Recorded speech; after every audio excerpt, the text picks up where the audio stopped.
Climate change is an existential threat to humanity. Natural calamities like forest fires, cyclones, and tsunamis are becoming more and more frequent. Other events that were known to take a long time to happen, like melting glaciers and rising sea levels, have also speeded up. The western part of Antarctica is melting rapidly and could melt completely by the end of the century if no action is taken. This will lead to coastal areas around the world getting submerged. All these events are a result of rising temperatures around the world. Scientists around the world are calling for urgent climate action and the reduction of carbon emissions by 70% by 2030. They are also pushing for urgent action to prevent global temperatures from rising more than 2 degrees Celsius since pre-industrial era. The UN is also involved in this massive movement and is pushing all countries to be carbon neutral by 2050. But what is the reason for this sudden epiphany? Why is the talk of the day climate change? Why is our climate changing in the first place?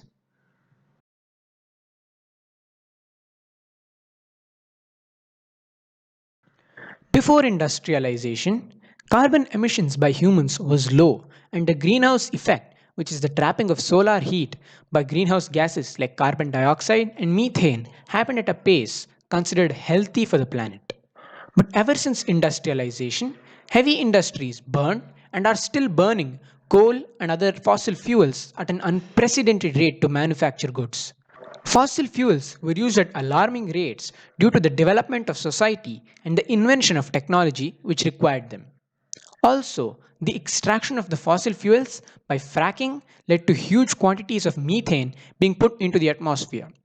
This has led to massive outputs of CO2 and methane, which are the most potent greenhouse gases. Thus, this has increased the rate of the greenhouse effect and warmed the planet. This egregious and uncontrolled use of fossil fuels continues even today and is the main reason for climate change. All this came to the notice of scientists about 40 years ago, but they were under the control of big fossil fuel companies who forced them to lie about climate change. For example, oil companies forced their scientists to claim that climate change was just a hoax, just to keep their business alive and maximize their profits. This denial of climate change spread quickly and easily as people found it easier to push the thought of global warming away rather than actually combat it. This denial continues even today among the conservative people and they still push climate denialism.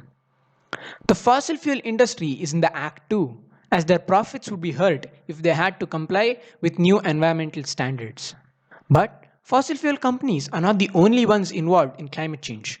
The meat industry, the fashion industry, the aviation industry, the transportation industry, and many others are part of the climate problem too. With their massive carbon footprints, they're speeding up the disaster that is climate change. Finally, our personal habits and lifestyles are influencing climate change as well. For example, an average individual person's carbon footprint in America is 19 tons per year. An average person in India has a carbon footprint of 1.7 tons per year, while celebrities have enormous carbon footprints of about 1,000 tons per year. With all these disparities, to limit warming to 1.5 degrees centigrade, as per the Paris Agreement, the average carbon footprint of a person must be just 1.5 tons per year. So, this is how we stand today. With many people wanting new laws and restrictions to help curb climate change, but a small group of profit minded lobbyists who are at the head of society and are undermining the efforts of the common people by influencing government decisions to favor their capitalistic goals. The worst part of this is that these rich executives, celebrities, and bureaucrats are the ones who will be least affected by climate change, as they can buy their way out by paying to live in places which will be least affected by climate change. It is majorly their selfish motives which is currently driving this monster of a problem that is climate change.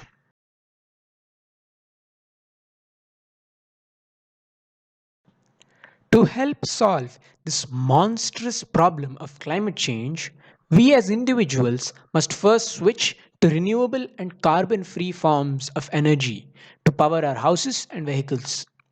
This means that we begin using electric cars and installing solar panels or getting energy from a windmill to power most part of our homes. These forms of generating energy are shown to be cheaper and cleaner than energy generated by fossil fuels. But individually, we can't solve the problem of climate change just by doing this. I said that as individuals, our carbon footprint must be 1.5 tons a year.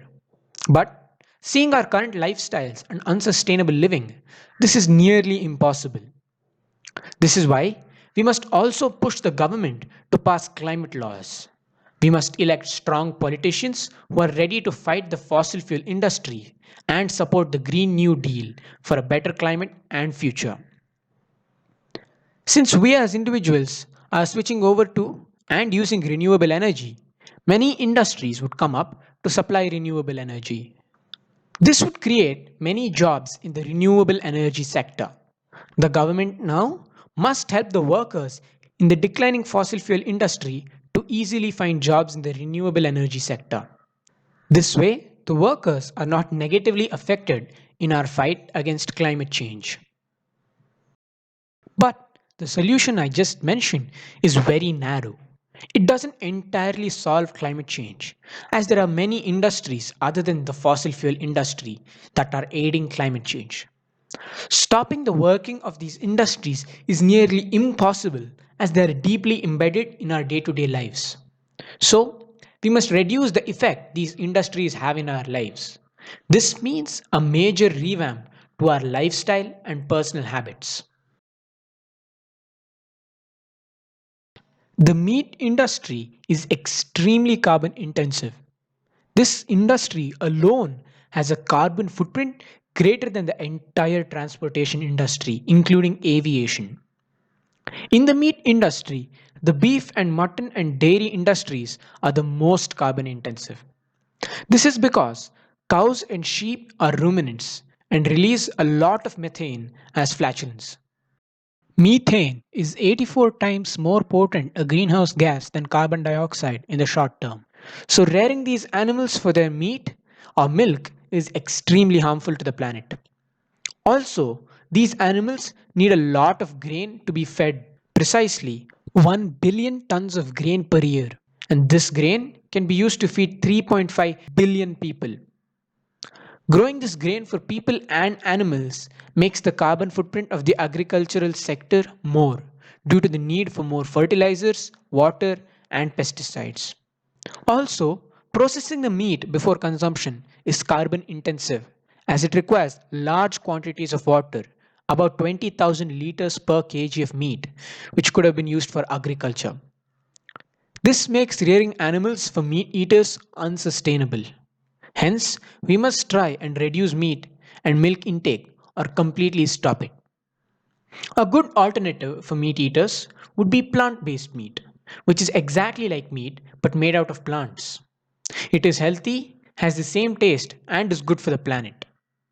Helping this industry grow and replace the meat industry should be one of the main aims of the government while combating climate change.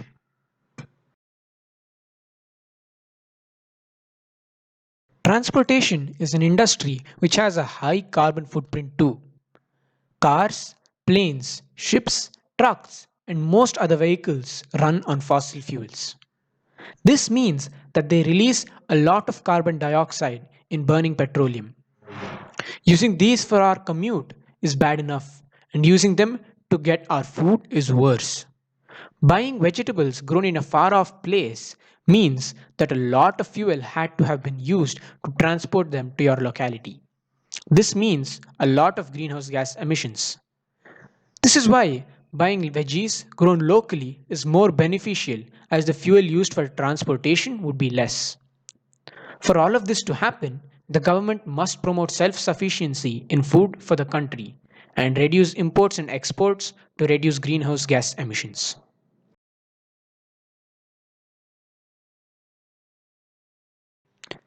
As I said earlier, transportation has a large carbon footprint due to the excessive reliance on fossil fuels. This is why we must try to reduce our carbon footprint in this area as well. We can do so by carpooling and using public transport. This way, the carbon footprint is shared by several people rather than being borne by individuals. This will not be enough in the long run though, as carbon emissions will only reduce but not hit zero. So, the government must encourage the development of electric cars and buses and set up the infrastructure for these vehicles. But automobiles are not the most carbon intensive in the transportation sector. Rather, it's the aviation industry. With more people traveling by planes, the fuel consumption of the industry has increased and so has its emissions.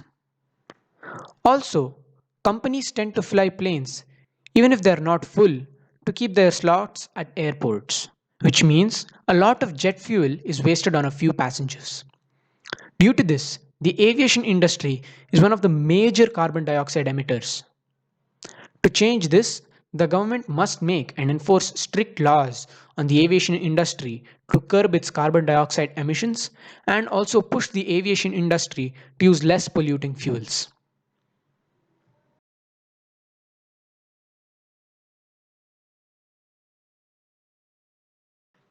Finally, plant trees. We have learned this since elementary school. Trees are indeed our best bet to reduce carbon emissions, as they take in carbon dioxide and store it.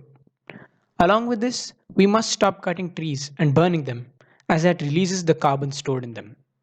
Saving trees is cheaper and will surely help us in our fight against climate change.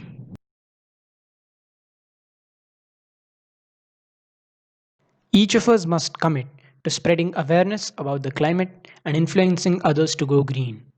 Climate change is a monstrous challenge ahead of us and can't be solved by any one person.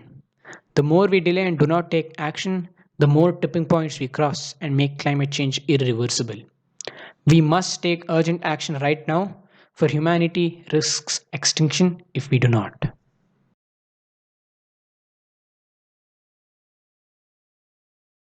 This video is part of my social action project. I believe that climate change is the single greatest threat to humanity. Though it is the talk of the day, many people are misinformed about this topic and do not know what to believe or what to do next. This is why I made this video, to talk about climate change and what we as individuals and as a government must do to counter this monster of a challenge. There is a link to a form in the description down below. I would really appreciate it if you could fill it up. Also, if you have any queries regarding what I just spoke about, please leave them down in the comment section and I will try my best to answer them. Now, thanks for watching and do go green.